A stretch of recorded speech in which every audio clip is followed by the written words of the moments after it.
Benjamin Franklin once said that when the people find they can vote themselves money, that will herald the end of the republic.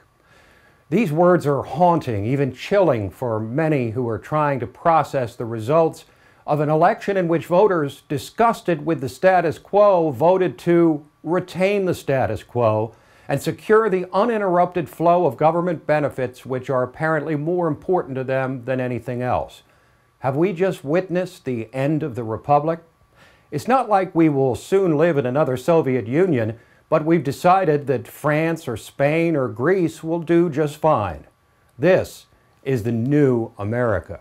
With Obamacare now cemented as the law of the land, 1/6 of the economy effectively nationalized, and having just affirmed a status quo entirely unwilling to restructure an entitlement system that will surely bankrupt the nation, we have now completed our century-long transformation from a constitutional republic to a social democracy. How is it possible to tell exit pollsters, as a majority did, that the economy, unemployment, the national debt, and the health care law were the defining issues of the election when they had just voted to uphold the very policies and politicians they complained about? The majority wound up making an unambiguous statement. We care more about getting stuff from the government than about the resulting consequences to the nation, and there are more of us than you. How, then, can we reconcile two certainties?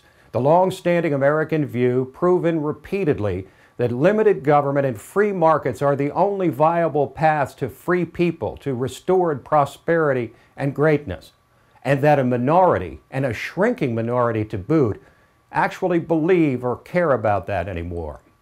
It's times like this when you understand why the founders originally limited the vote to landowners who were the only stakeholders in the public treasury.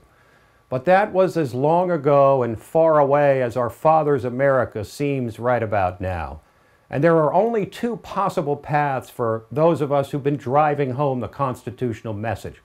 The first is to wait for the unfolding consequences of the near future and hope that, as so many people expect, they are disastrous. So disastrous as to force the restoration of free market principles, if only because the voters will be left with no other choice.